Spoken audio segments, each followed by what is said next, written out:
Hola a todos, en el video se podrá observar la resolución de un ejercicio relacionado con integral de línea. El problema nos da la siguiente información. Considera la curva C como la intersección de las superficies S1, la cual está representada por un cilindro, y S2, que está representada por un plano, en el primer octante. Recuerda que la gráfica de la curva de intersección va a depender de las trazas de las superficies. Solución. Iniciaremos nuestro análisis dibujando nuestro espacio tridimensional. Seguidamente analizaremos la primera superficie. Ten en cuenta que una traza es la intersección de la superficie con cada plano del espacio tridimensional. Determinemos las trazas de la superficie S1. Para ello intersectaremos la superficie con el plano y igual a 0. Al reemplazar y igual a 0 en la ecuación nos queda la misma ecuación, lo cual va a representar una curva. Al cambiar de lugar el x cuadrado, la curva que nos está quedando estará representada por una parábola. Veamos su dibujo en el plano XZ. La gráfica será una parábola cóncavo hacia abajo. Para reconocer sus interceptos, hacemos x igual a 0. Al cambiar x por 0 en la ecuación, te va a quedar z igual a 4. Nos estaría quedando el intercepto con el eje z, será el punto 0 de x, 4 de z. Para encontrar los interceptos con el eje x, hacemos z igual a 0. Nos estará quedando x al cuadrado igual a 4.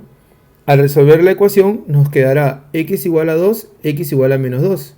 Con lo cual nuestros interceptos serán el punto menos 2,0 y el punto 2,0. Como el problema nos pide analizar las superficies en el primer octante, graficaremos el arco de parábola en el plano XZ en el primer octante. Agregaremos los interceptos que hemos encontrado, que son 4 con el eje Z y 2 con el eje X. Seguidamente analizaremos la traza en el plano YZ. Para eso intersectaremos la superficie con el plano x igual a 0. Al reemplazar x igual a 0 en la ecuación, nos queda z igual a 4, cuya gráfica representa una recta. Veamos su gráfica en el plano YZ. Será una recta que pasa por z igual a 4 paralela al eje Y. Ten en cuenta que el problema te pide que analices las superficies en el primer octante. Graficaremos la porción de recta que está contenida en el primer octante, que será una recta paralela al eje Y que pasa por Z4. Luego analizaremos la traza en el plano XY. Para eso intersectaremos la superficie con el plano Z igual a 0. Al reemplazar 0 en la ecuación de la superficie, nos queda x igual a 4. Resolviendo esta ecuación nos queda x igual a menos 2 o x es igual a 2, lo cual representan dos rectas. Al graficarlas en el plano XY, nos estará quedando dos rectas paralelas al eje Y, que pasen por 2 y por menos 2. Pasan por x igual a menos 2 y por x igual a 2. Ten en cuenta que el problema te pide analizar las superficies en el primer octante. Consideraremos la parte de la recta que está contenida en el primer octante. A continuación, analizaremos la segunda superficie, la cual está representada por la ecuación del plano. Determinemos las trazas de esta superficie. Analicemos la traza en el plano YZ. Para eso, intersectaremos la ecuación del plano con x igual a 0. Al reemplazar 0 en la ecuación nos va a quedar la ecuación de una recta. Veamos cómo estará representada esta recta en el plano YZ. Para la gráfica de esta ecuación haremos y igual a 0 y z igual a 0. De esta forma reconoceremos los intersectos entre la recta y los ejes ordenados. Empecemos. Si le colocamos a y igual a 0 nos queda z igual a 4. Y si hacemos z igual a 0 nos quedará y igual a 1. Por estos puntos podemos trazar la recta. Como nos piden analizar nuestras superficies en el primer octante, graficaremos el pedazo de recta que estará contenido en el primer octante. Bueno, pasa por 4 y debe pasar por Y1.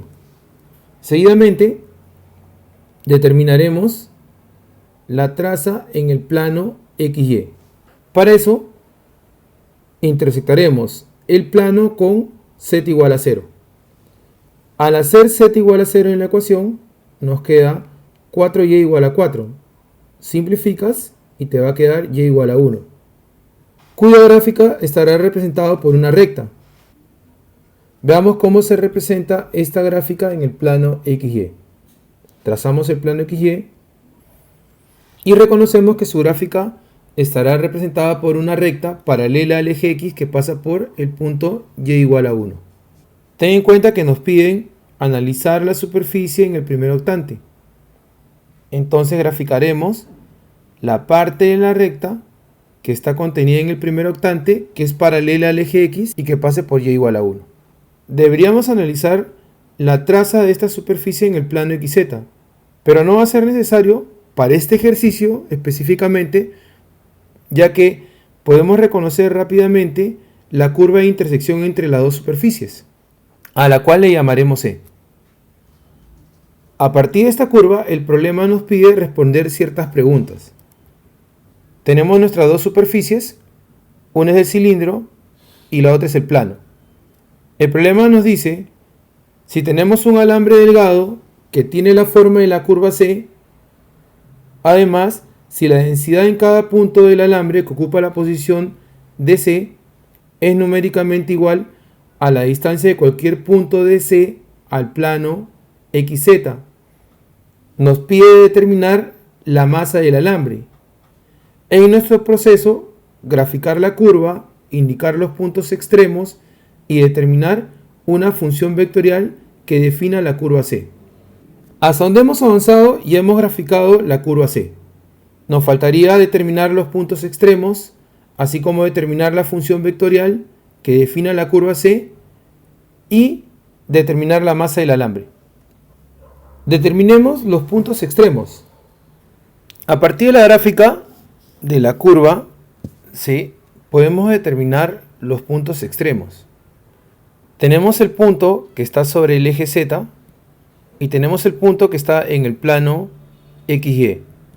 El punto que está en el eje Z tendrá por coordenada 0 de X, 0 de Y y Z4.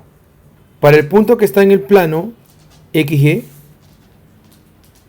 podemos reconocer que su primera componente, el X vale 2, el Y vale 1 y el valor de Z vale 0. Para determinar la función vectorial que defina la curva C, vamos a orientar la curva de arriba hacia abajo, considerando el punto 0, 0, 4 como el inicio. Llamaremos A al punto 0, 0, 4 y llamaremos B al punto 2, 1, 0. Para parametrizar esa curva, ten en cuenta que hay varias formas como hacerlo. Nosotros consideramos, de acuerdo a la orientación que hemos puesto, partiremos de A y llegaremos a B. Si vamos a partir de A, podemos tomar como referencia que a X le podemos llamar T o a Y le podemos llamar T. Para este ejercicio en especial, a X le llamaré T. Al reemplazar en la primera superficie el valor de X igual a T, te quedará T cuadrado más Z igual a 4. Despeja Z, te estará quedando Z igual a 4 menos T cuadrado. Al reemplazar en la segunda superficie, no podemos utilizar X igual a T, pero sí podemos utilizar Z igual a 4 menos T cuadrado. Al sustituir Z por 4 menos T cuadrado, se va a eliminar el 4, vas a cambiar el lugar, y el valor de Y al despejar te va a quedar T cuadrado sobre 4. Para determinar el dominio de esta parametrización, reconocemos que los valores de T van a ser iguales a los valores de X. Nosotros hemos puesto que el inicio de esta curva está en el punto A y la primera componente de X vale 0. El punto final es B y su primera componente toma el valor de 2. Por consiguiente, los valores de T, por ser iguales a los de X, variarían desde 0 hasta 2. Podemos definir esta curva mediante una función vectorial, donde R de t va a ser igual al vector, cuya primera componente es t, segunda componente t cuadrado sobre 4 y tercera componente 4 menos t cuadrado, cuyos valores de t varían desde cerrado en 0 hasta el cerrado en 2. Hasta aquí, en nuestro proceso hemos mostrado la gráfica de la curva C, hemos determinado los puntos extremos de la curva y además hemos determinado una función vectorial que define a la curva C. Pasaremos a determinar la masa. Previo a esto analizaremos la densidad del alambre. La densidad en cada punto del alambre que ocupa la posición de C nos dicen que es numéricamente igual a la distancia de cualquier punto de C al plano XZ. Definiremos un punto del alambre como X, Y, Z. Teniendo en cuenta que el problema nos dice que la densidad es numéricamente igual a la distancia de cualquier punto de la curva al plano XZ, colocaremos un punto sobre el plano XZ. La distancia que nos están pidiendo será la representada por el segmento perpendicular al plano XZ que sale del punto X y Z. Esta distancia la llamaremos D. Podemos identificar rápidamente por las componentes del punto que Z será la distancia del punto al plano Z0. A partir de él tenemos dos componentes, el X y el Y. Ten en cuenta que podemos proyectar la distancia que nos están pidiendo en el plano XY. Al proyectarlo nos quedará esta distancia, la cual será paralelo al valor que hemos definido por Y. Podemos afirmar de la imagen que el valor de D estará quedando igual al valor de Y. Definimos entonces nuestra función de densidad. La función de densidad será igual al valor de Y. Concluiremos nuestro análisis del problema determinando la masa del alambre.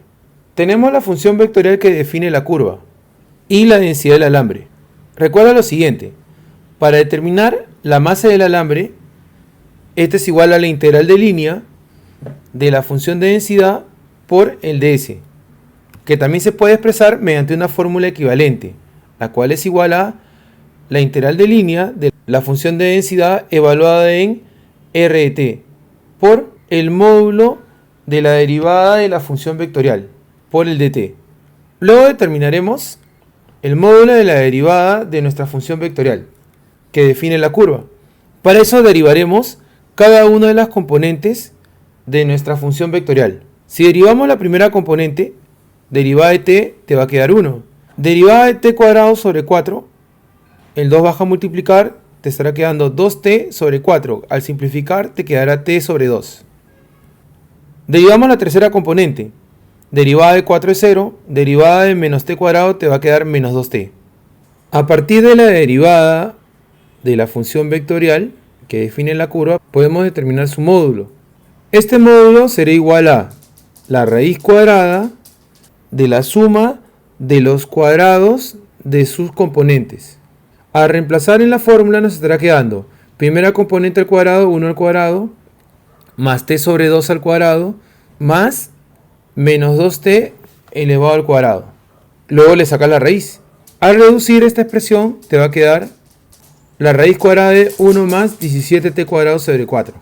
Para determinar la masa, estaba representado por la integral de línea de la función de densidad multiplicado por el ds. Esto se puede expresar de forma equivalente mediante la siguiente integral. Tenemos hasta aquí. El módulo de la función vectorial ya lo tenemos. Nos falta determinar la densidad evaluada en nuestra función vectorial. Al observar la función de densidad, esta tiene por valor de y. Y representa la segunda componente de la función vectorial. Y el valor de y está definido como t cuadrado sobre 4. Hacemos nuestro reemplazo y podemos decir que nuestra función de densidad va a ser igual a t cuadrado sobre 4.